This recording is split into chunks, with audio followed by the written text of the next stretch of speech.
Well, good morning, gang. This is probably just a quick one. I was watching the latest news this week coming out of people like Matt Wolf and the rest of the gang. I do love Matt Wolf's sort of, summarized view of how everything goes every this week and everything else. But yeah, we got a new version of ChatGPT. And I got what gets me is we got a new version of ChatGPT like 5 days after I cancelled my membership. And this has been one of the things that's been really, really quite frustrating. Just these models are they're starting to get a little bit too frequent in trying to gauge which one is better. As I said in the last video, I had to basically resubscribe because ChatGPT put a limit on the free account for the amount of times I can actually upload an image to them, which, yeah, this is why I had to resubscribe, and I'm going to go through the process of why I resubscribed now. One of the things that came up in those discussions was the new image capabilities within the ChatGPT system.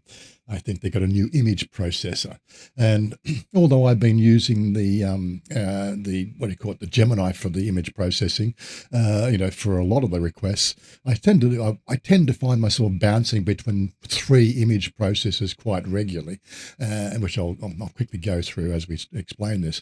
But more to the point, he was showing me some tricks and tips that I hadn't actually seen before, I'd never thought about. So, well, let's have a look at him. Let's see if we can actually copy his little tidbits or tricks and see what sort of results we get out of our engine. Considering it's supposed to know me, so I don't know how many times I've given it images of myself, but you know what these things are like. They really have no idea of what a memory is. Or even how to keep somebody's face in some sort of logical fashion of being a real person. But yeah, what do we got? Okay, so as I said, one of the things that popped up, I had this really I like this image here. You probably can't see it, but the resolution on that thing is absolutely ridiculously low.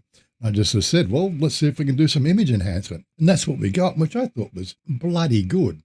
Considering, and then of course I'm thinking about the fact that, well, what is a diffusion model anyway? When we see these things operate through all the examples out there of how image diffusion works, they show you, the image sort of fading into nothing and then sort of resolving back in.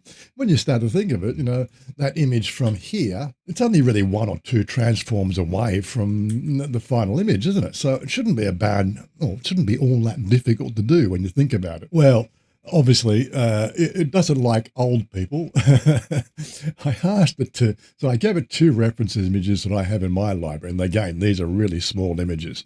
They're probably less than what they call the 160p or something like that, or like a 120p. I don't know. How would you even get it? There may be some 200 pixels by 200 pixels.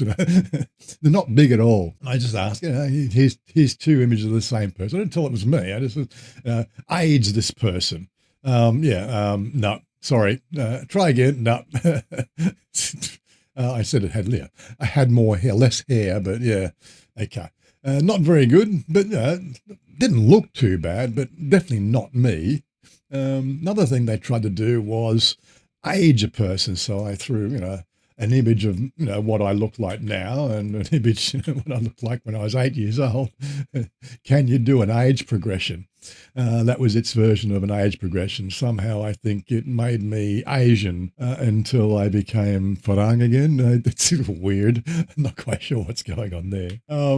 But, I did take it one step further, and the reason being is the fact that I do have a little story I keep on throwing out there. I've lost my photo albums prior to 1999. I had my father living with me at home when we bought the house off my father. We just kept him on there until they built his house out at Kellyville, sort of thing. And, when the house was finally finished out there, he picked up and moved out. And he took all my photos and videos and everything else with him. And then he passed away, and the estate fell into some sort of probate thing with the other partner. And, yeah, where's all my stuff? Gone. Yeah, so enough of me complaining about it. This is one of the things that really, annoys me. I really, I remember that movie. There's the not surrogates. Was it Blade Runner, and in that one there they have the runners or the blades or what they call them the clones. They're given false memories, and I basically. My life before 1999 has a cloud of images in there of, what I did with my life, but I've got no reference that those things ever really happened, if you know what I mean. And these images were just sent to me maybe sort of 10 years ago from Mum. Again, she passed away as well, so I can't get her to give me any more as well. But I got people looking for more images of my life before 1999, and I'm sitting there wondering, well, did I really exist? But given these are the photos I got. These little black and white images of when I was a baby. I must admit this one came out really nice. I don't know how could you even compare the fact that this was what I really looked like. That's the image that you're given. Okay, curly hair, frown. Probably the only time I've ever been caught frowning in a photo. But anyway, this one here again sitting at the front of our house. Came out looking pretty good. A wedding I went to, that was out at Orange somewhere. It really, again, my sister, I sent the photos to my sister, enhanced, and in fact, all she could complain about was, oh, I'm pretty sure I was wearing a blue dress or something that day, or I was wearing a pink dress. And, that was all I got from her, all the complaints. I wasn't wearing that day. She's 2 years younger than me. I have no idea what I was wearing that day. I don't know how she can remember what she was wearing today. The only references we've got is black and white images. So some people are really anti-AI, and you're going to have to get used to that no matter what lifestyle you're living in. But anyway, this was me and my football. And I have to admit, this is a black and white jersey. So where it got I would say the tinge, I would call that a blue tinge to that. I'm pretty sure it probably oversaturated with the blue. She reckons it wasn't pink. She reckons it was a different colour. I don't know how you would even know. That one there at school, I don't even know what colour. How can you even know what colour the tie was? I don't know. Pretty sure the shirt was white because that was at Fort Street Boys High, and the colour of the shirts for school were white. So there you go.